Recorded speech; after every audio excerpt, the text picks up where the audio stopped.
Boa noite, graça e paz. Estamos aqui mais uma segunda-feira para o nosso estudo bíblico e aqui no Evangelho de Mateus. Antes de mais nada, vamos orar aqui, pedindo a bênção de Deus por esse tempo. Senhor, obrigado, Deus, por esse tempo. Obrigado, Senhor, pela oportunidade de estudarmos a Tua Palavra. Obrigado por cada pessoa que tem assistido e acompanhado. E pedimos, ó Pai, que a Tua Palavra continue, ó Deus, agindo poderosamente em nossas vidas. Obrigado pela vida de cada um. E nos abençoe nesse tempo juntos aqui. É a nossa oração em nome de Jesus. Amém. Amém. Muito bem, mais uma segunda, então. Pegue aí a sua Bíblia, os seus papéis, caneta, para anotar o que você quiser e vamos em frente. Nós estamos estudando sobre as reações ao ministério de Cristo. E se você olhar os capítulos anteriores ao capítulo 12, nós vimos aqui no capítulo 11 a reação de João Batista ao ministério de Cristo, e nós vimos também das cidades que são chamadas impenitentes, aquelas que não se arrependeram, como que elas agiram ao ministério de Cristo. E no capítulo 12, todo ele reservado à reação dos fariseus ao ministério de Cristo. E nós começamos bem no finalzinho da aula passada, nós começamos a ver um pouco do final, lendo apenas os primeiros versículos, inclusive o milagre que Jesus fez, que trouxe toda a reação dos fariseus ao ministério de Jesus. E só para lembrar aos irmãos e a todos que estão me ouvindo, aqui dos versículos 9 até o versículo 14, relata o milagre. E só para a gente recapitular, vou ler novamente esses versículos.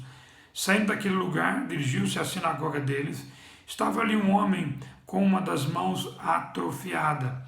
Procurando um motivo para acusar Jesus, eles perguntaram: é permitido curar no sábado? Lhes respondeu: qual de vocês, se tiver uma ovelha e ele cair num buraco no sábado, não irá pegá-la e tirá-la de lá? Quanto mais vale um homem do que uma ovelha? Portanto, é permitido fazer bem no sábado. Eles tentaram pegar Jesus por causa da lei a respeito do sábado e dizendo se Jesus ia fazer alguma coisa no sábado. Então ele fez uma ilustração muito óbvia, que todos sabiam o que acontecia. Quando caísse uma ovelha num buraco, alguém ia lá pegar, ninguém ia deixar lá, né? Então ele diz: quanto mais vale uma pessoa do que um animal. É lógico que é lícito curar no sábado. E ele continua aqui no versículo 13. Então ele disse ao homem: estenda a mão. Ele a estendeu e ela foi restaurada e ficou boa como a outra. Então os fariseus saíram e começaram a conspirar sobre como poderiam matar Jesus. Que coisa, vimos isso no final da aula passada. Uma pessoa, Jesus fazendo bem para uma outra pessoa, e aí tem um grupo que é opositor e tenta lá matar Jesus, vão tentar matar Jesus. Então aqui uma reação extremamente forte e de uma liderança religiosa daquela época, né? É uma liderança que aguardava a vinda do Messias, não estavam querendo reconhecer Jesus como Messias, apesar de todos os sinais que Jesus estava dando, como nós já vimos em outras aulas, mas eles não queriam dar nenhum tipo de motivo sobre isso. Pelo contrário, eles estavam conspirando matar Jesus. Então você já tem um ambiente do capítulo 12 da reação dos fariseus. Eles reagiram, tentando pegar Jesus, reagiram ao milagre que Jesus fez no sábado. E agora estavam conspirando matar Jesus, certo? Então nós vamos continuar a partir do versículo 15. Me acompanha, eu vou ler primeiramente o 15 e o 16, tá bom? Acompanha comigo. Sabendo disso, Jesus retirou-se daquele lugar. Muitos o seguiram e ele curou todos os doentes que havia entre eles, advertindo-os que não dissessem quem ele era. Então, os irmãos terem uma ideia aqui. Jesus ficou sabendo dos planos ou dos objetivos dos fariseus de querer matá-lo. O que ele foi? Ele foi enfrentar? Não, foi embora. Saiu daquele lugar. Mas muita gente o seguiu, gente com diversos problemas. E a Bíblia diz que ele os curou todos que estavam no meio deles, né? Haviam todos curado. E ele apenas advertiu-os às pessoas que eram curadas que não contasse a ninguém, para que não houvesse mais borbulho, mais irritação por parte dos fariseus, inclusive. Versículo 17 ao 21, preste bem atenção nesses versos. Isso aconteceu para que se cumprisse, para cumprir o que fora dito por meio do profeta Isaías. Eis o meu servo, a quem escolhi, o meu amado, em quem tenho prazer, porei sobre ele o meu espírito, e ele anunciará justiça às nações. Não discutirá, nem gritará, ninguém ouvirá sua voz nas ruas, não quebrará o caniço rachado, não apagará o pavio fumegante, até que leve a vitória à justiça. Em seu nome as nações porão sua esperança. Ou seja, olha só o que ele diz, é uma profecia messiânica. É uma profecia que está lá em Isaías 42, versículos de 1 a 4. Você pode uma outra hora ler lá. Então, esse ministério, quando você lê lá em Isaías, esse ministério dos servos do Senhor, que é um ministério manso, é um ministério que foi descrito por Mateus, um ministério manso, um ministério que não veio para bater de frente com todo mundo. Isso não era o objetivo de Jesus, era sim convencê-los. As pessoas não queriam, estavam tentando preparar uma armadilha para Jesus, para que pegasse talvez alguma falha. O caso dos fariseus aqui, Mateus 12, que nós estamos estudando. Então Jesus não tinha o objetivo de discutir seus ensinamentos com ninguém. Ele está anunciando o reino. Era aceitar ou rejeitar. Então deixa eu até dizer uma coisa, inclusive nos dias que nós estamos vivendo, né, de tanta polarização, pessoas querendo discutir. Não, a única coisa que os servos do Senhor, aqueles que servem a Cristo, devem fazer é anunciar. Se as pessoas querem bem, se não querem, cada um tem seu livre-arbítrio para decidir sobre o que fazer, se rejeita ou se aceita o ministério de Cristo. Então isso que nós temos que fazer, inclusive nos dias de hoje, era também nos dias de Jesus. Jesus não queria ficar discutindo com ninguém. Então ele não usou a demagogia política, ele não usou esse artifício da demagogia política para tentar convencer as pessoas ou jogar um contra o outro, nada disso. E não quis pisar em ninguém, nem nos mais fracos, como faziam os sacerdotes, que tinham posições elevadas, né? E Jesus não usou dessas armas para estabelecer seu reino e nem usará. Presta bem atenção nisso. Isso não é interesse de Jesus. Inclusive, nem com os fariseus, que eram os grandões, ele foi lá e pisou neles. Não, ele vai ensinar. Se querem aceitá-lo, bem. Se não querem aceitar, é um direito das pessoas de rejeitar. Então, ele não usou desses artifícios, não vai usar, não usa hoje, não vai usar. Tem pessoas usando palavras extremamente ofensivas a outros para tentar falar do Evangelho. Esse não é o papel do cristão. O papel do cristão, sim, é falar a verdade. O papel do cristão, sim, é anunciar o reino dos céus. E apresentar as pessoas, para que as pessoas possam decidir sobre elas, sobre aquilo que ouviram. Mas continua, os irmãos estão vendo aqui que o ambiente é de oposição, e Jesus mostrando quem ele era e o que ele ia fazer. Mas continua aqui comigo, dos versículos 22 em diante do capítulo 12.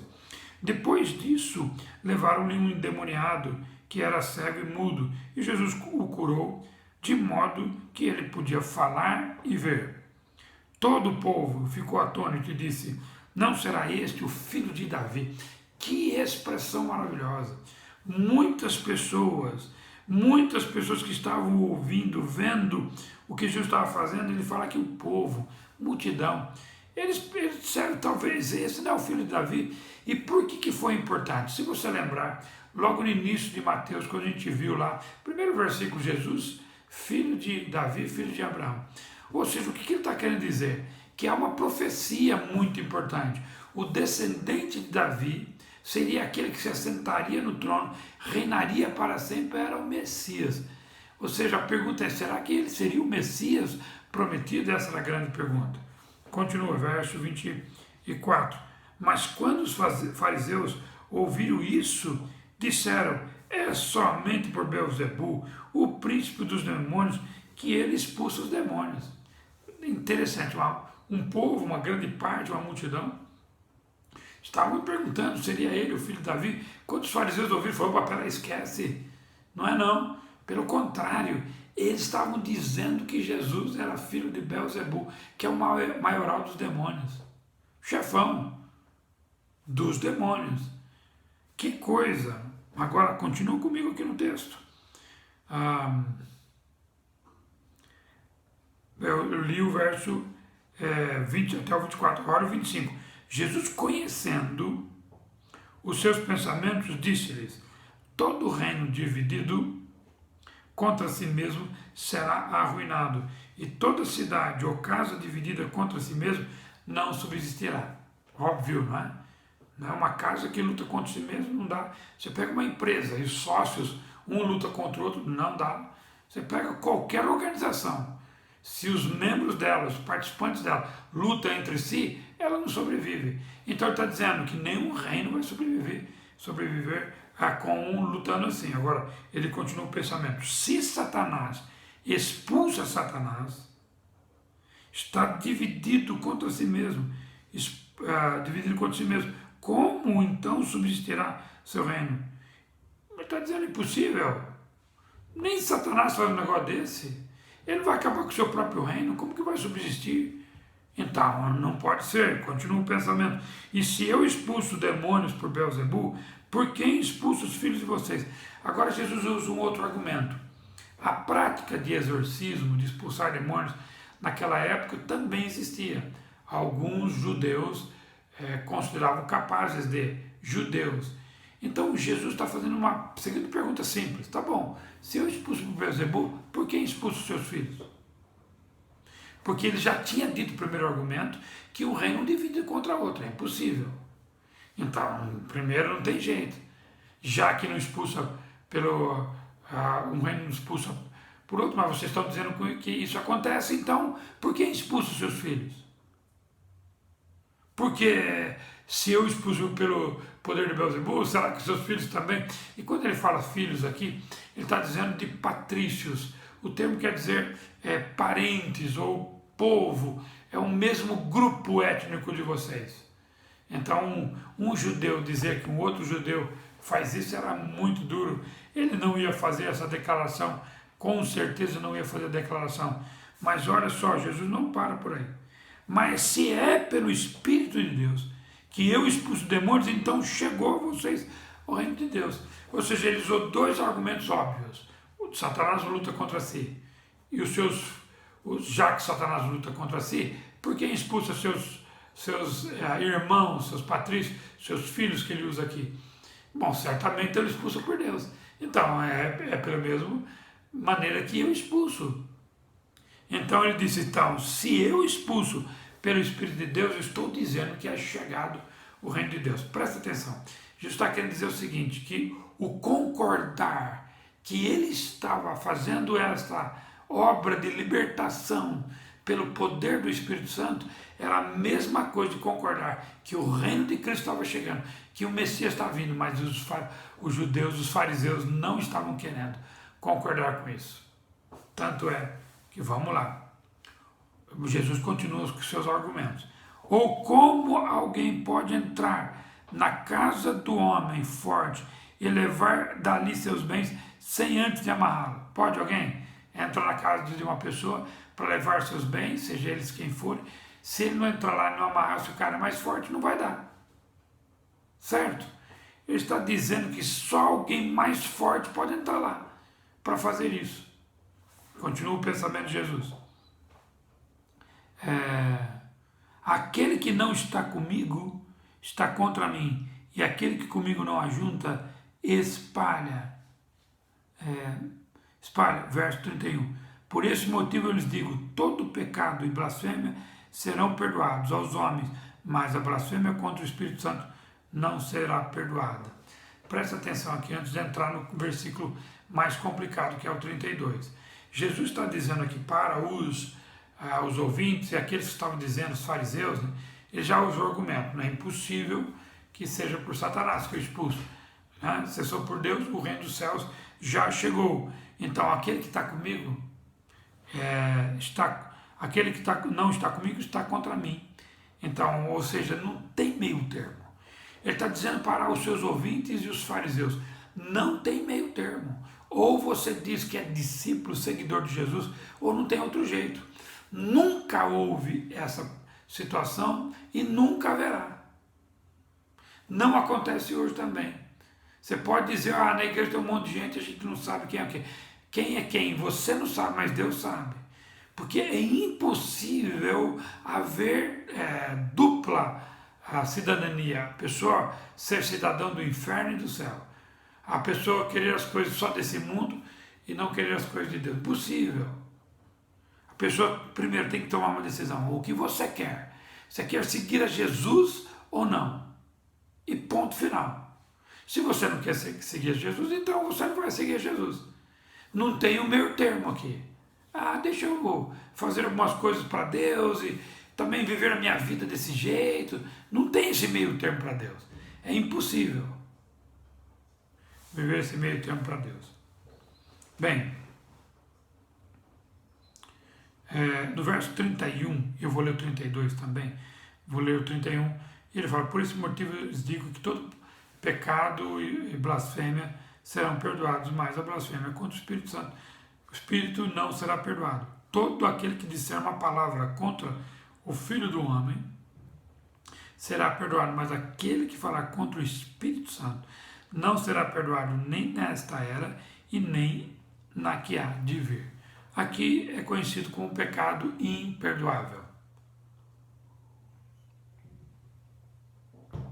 E aí eu vou entrar numa questão teológica, numa questão hermenêutica também desse texto que é importante. Então, aqui é conhecido como pecado imperdoável. Eu vou dar duas opiniões para os irmãos e depois eu vou dar a minha aqui para vocês, tá bom?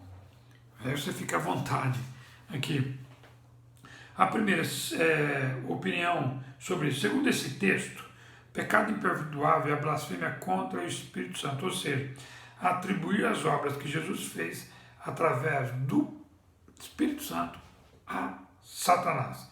Essa é a primeira. Segunda, aliás, eu tenho três, tá? O elemento que tornou a blasfêmia imperdoável foi o fato de ser consciente, voluntária, determinada.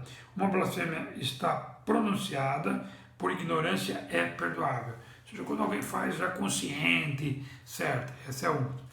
E a terceira, a rejeição propositada de Cristo e sua salvação é o único que pela natureza priva o homem a possibilidade de perdão. Então, esta última que eu li aqui é a mais aceita de todas. Alguém que rejeita Cristo, alguém que blasfema, rejeita Cristo, não quer saber dele, então essa pessoa nunca vai poder ter salvação porque rejeitou a Cristo. Bom, isso é óbvio, né? Se alguém não crê em Jesus, não aceita Jesus, não crê em Jesus como Salvador, é óbvio, ele já nasceu na condenação, já nasceu no pecado. Né? A segunda que eu li aqui é menos citada pelos teólogos que fazem interpretação desse texto, que é aquele que fala sobre a declaração propositada, objetiva, determinada, consciente da pessoa. A pessoa faz isso consciente. A primeira, que já é... A primeira e a terceira são as mais ditas. A terceira é a mais mencionada de todas. A primeira é aquela que diz que é atribuir as obras que Cristo fez pelo poder do Espírito Santo a Satanás. Então, quando alguém faz isso, ele não será perdoado. Então, presta atenção. A primeira é aquela que atribui quando Jesus estava aqui presente. Então, o pecado imperdoável é as pessoas que estavam no ministério de Cristo, que estavam vendo Jesus realizar seu ministério, seu poder, e atribuíram as obras que Jesus fez pelo poder do Espírito Santo a Satanás.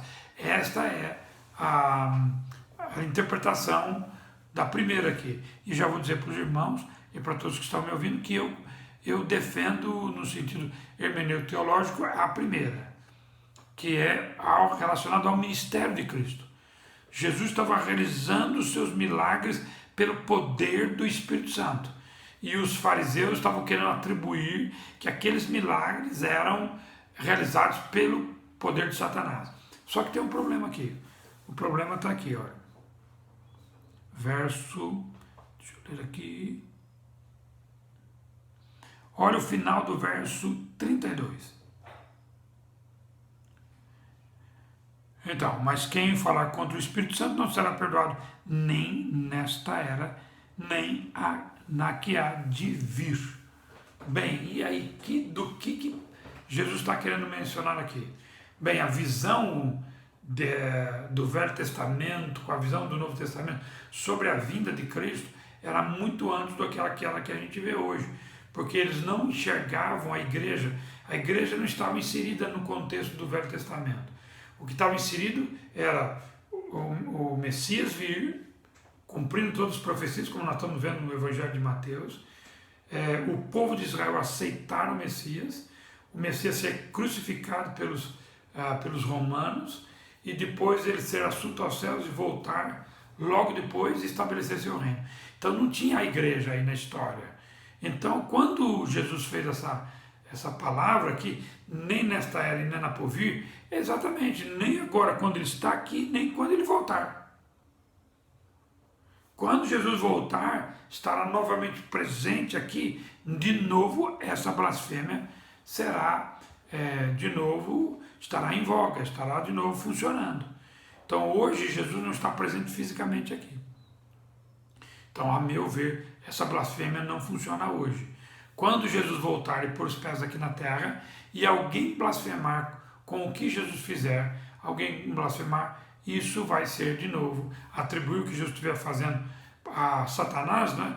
Então ele vai, de novo, esse pecado vai imperar novamente. Ao meu ver, é isso que diz aqui o texto. Porque a rejeição, que é a opinião mais citada, a rejeição é óbvia. Lógico, alguém que rejeitar a Cristo, ele nem teve. Não vai nem pensar em ter, ele não quer saber de Jesus, é lógico que não tem a salvação. Né? É lógico que é imperdoável. Aqui está falando da blasfêmia contra o Espírito Santo. Atribuir as obras que Jesus fez pelo poder do Espírito a Satanás. Certo? Bom, se você tiver alguma pergunta, escreve aí para mim no meu WhatsApp, ou põe em algum lugar no YouTube, em algum lugar me manda no Instagram da igreja, no Instagram meu pessoal, que é Clésio Pontes, pode ir lá ou da igreja na IBBN Jundiaí, tá bom? Esse aqui é um texto bastante difícil de estudar. Muito bem. Vou ler do versículo 33 até o 37, tá? 33 eu já estava lendo. Considere, uma árvore boa dá fruto bom, e uma árvore ruim dá fruto ruim, pois uma árvore é conhecida por seu fruto. Raça de víboras, como podem vocês que são maus dizer coisas boas? Pois a boca fala do que está cheio o coração. O homem bom do seu bom tesouro tira coisas boas, e o homem mau do seu mau tesouro tira coisas más. Os homens, mas eu lhes digo que no dia do juízo os homens haverão de dar conta de toda palavra inútil que tiverem falado, pois por suas palavras vocês serão absolvidos e por suas palavras serão condenados. Que coisa, né, Paulo? Jesus está dizendo aqui sobre essa impossibilidade de ter meio, de novo, de estar no meio do negócio. Ou você crê no Messias ou não crê. Por isso que ele começa a dizer aqui, de uma árvore boa saem bons frutos, de uma árvore má vai sair maus frutos. Do que ele está dizendo de gente boa, gente má, não, ele está dizendo sobre o resultado de uma fé, o resultado de crer no Messias. O fato dos fariseus não crerem que Jesus era o Messias, o que podia sair deles era só frutos maus. Entendeu? Certo? Então, quando a pessoa não crê, a possibilidade é só sair coisa ruim. E está dizendo para os fariseus aqui, que eles não estavam crendo. E ele continua aqui, e ele usa uma expressão, se você vai lembrar comigo, de João Batista. Porque João Batista também teve problemas com os fariseus e toda a liderança judaica. Ele lembra que ele disse quando ele estava para ser batizado, batizando pessoas, e antes de batizar Jesus, ele olhou para a multidão, não, ele olhou para os fariseus, para os saduceus, os escribas, e disse, raça de víboras. O chamou da mesma forma que Jesus está chamando aqui, né? O chamou da mesma forma. E Jesus diz aqui, raça de víboras, como podem vocês que são maus dizer coisas boas? Não tem jeito, não vai sair coisa boa, porque é árvore má. Não houve quebrantamento, não houve salvação, não houve mudança de vida. Estavam totalmente religiosos, mas sem transformação. E eu preciso dizer isso, uma religião que não transforma, uma religião que, melhor dizendo, a religiosidade não transforma. O único que pode transformar a vida de uma pessoa se chama Jesus Cristo. E eles não estavam crendo no Messias que estava ali na sua frente, na frente deles, né? Continuando aqui, verso... ele está falando do homem bom, que vai ter coisas boas, né? do seu tesouro, né? Daquilo que está no coração, que é um tesouro maior que nós temos, é a nossa fé em Cristo. Então, aquele que não tem vai ter coisas más mesmo. Está dizendo disso. Agora presta atenção no final.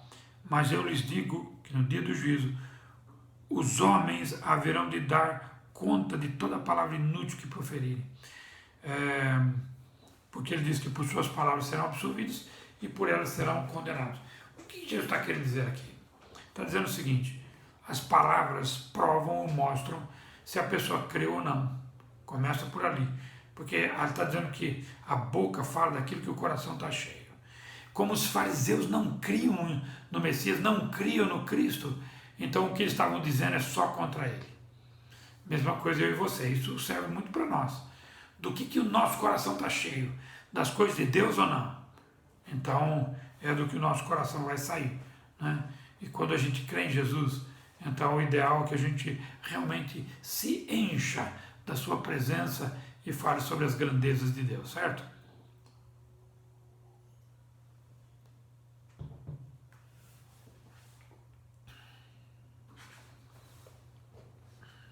Continuando aqui, verso 38 até o 45.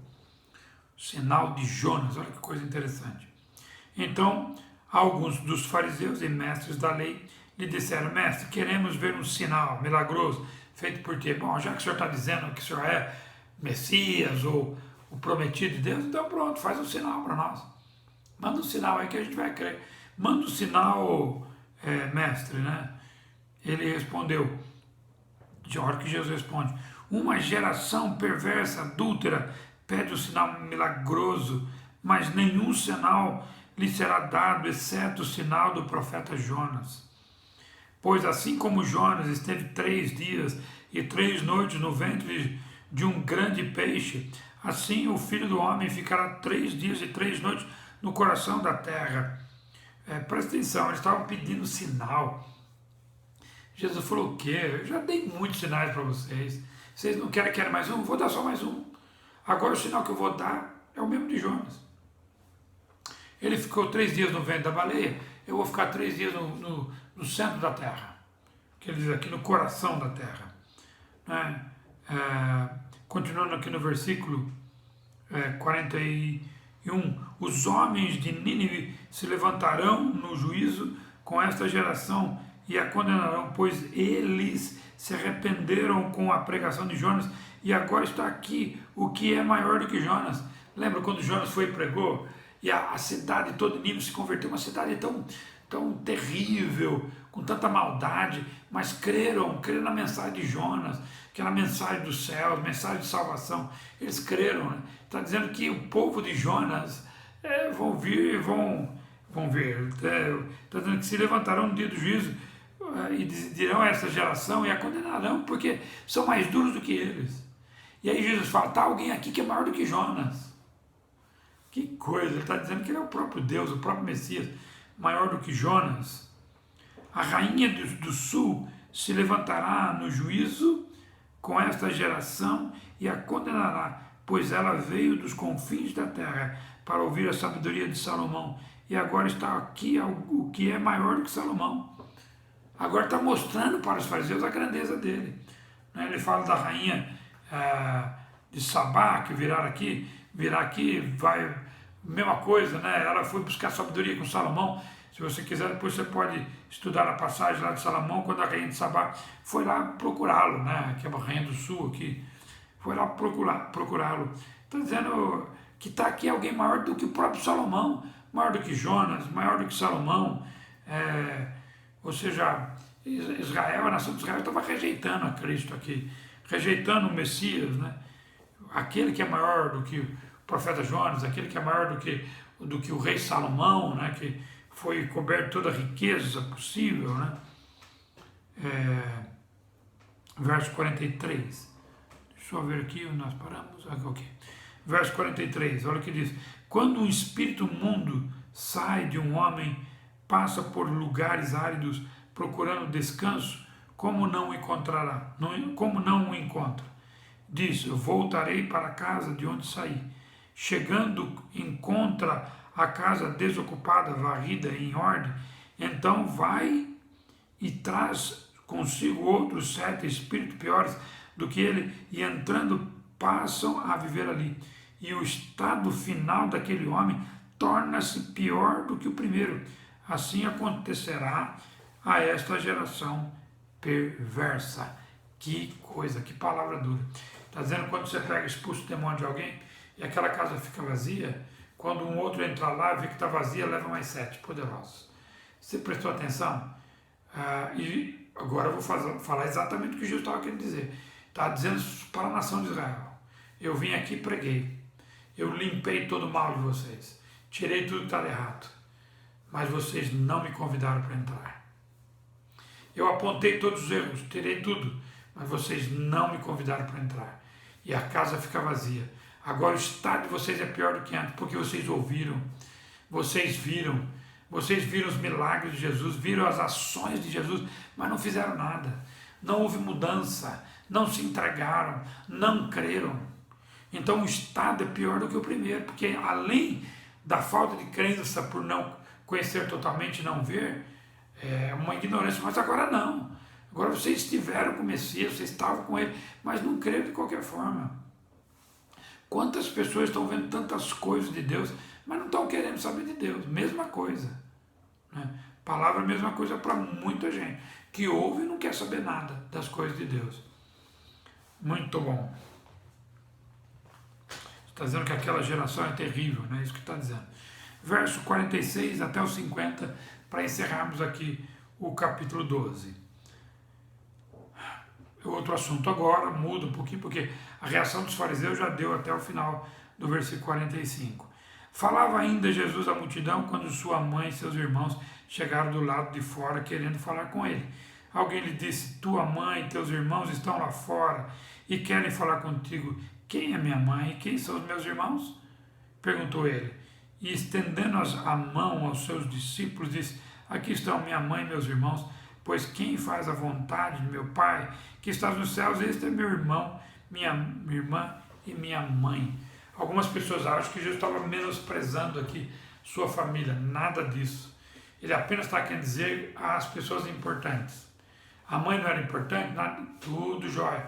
Mas se ele está dizendo que os importantes aqui são os que o seguem, que creem nele, que seguem a ele. Então, eles não são realmente aqueles que o seguem Jesus, né? São realmente o irmão, a mãe, os irmãos de Jesus. Aquelas pessoas que foram junto ali na porta, era realmente a família física de Jesus, né? Jesus tinha mãe, tinha irmãos, porque Maria, sua mãe, teve relação normal com José, teve filhos, então está tudo certo lá, né? O que eles queriam falar com Jesus, ninguém sabe o que eles queriam falar. Nós só estamos enfatizando aqui, não é que Jesus estava menosprezando sua casa, só estava querendo mostrar, já que estava num contexto ali, mostrar para todos os seus ouvintes que as pessoas que o seguem, as pessoas que o amam, esses são o dos relacionamentos íntimos de Jesus, o relacionamento de comunhão, de proximidade com Jesus.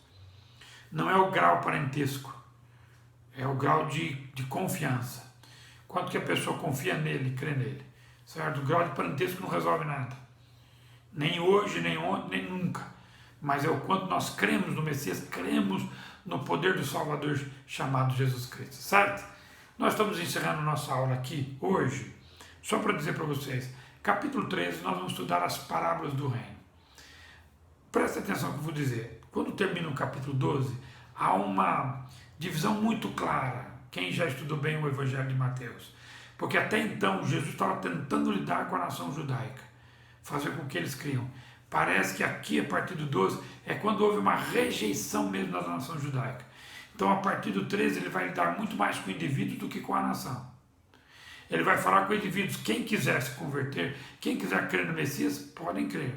Porém, agora o Jesus lida, o Senhor vai lidar mais com pessoas, certo? E a gente vai ver aqui também através da parábola e dos capítulos que vêm pela frente, certo? Muito obrigado pelo seu tempo aqui, Deus abençoe você, muito bom estar com você hoje aqui, tá bom? Vamos orar? Baixe sua cabeça aí, vamos orar.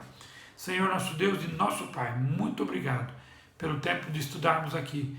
Obrigado por relembrarmos mais uma verdade importante, que não há meio termo no relacionamento contigo, ó Deus, que todos nós que estamos aqui, que os irmãos que estão me ouvindo e vão me ouvir, possam entender isso, que seguir a Cristo e segui-lo tem que ser uma decisão, não pode haver divisão, a gente aceitar outras coisas que o Senhor não aceita e querer seguir a Jesus, que possamos realmente tomarmos a decisão e seguir o Senhor de todas as formas e não voltar atrás e amá-lo, servi-lo e proclamar o seu nome.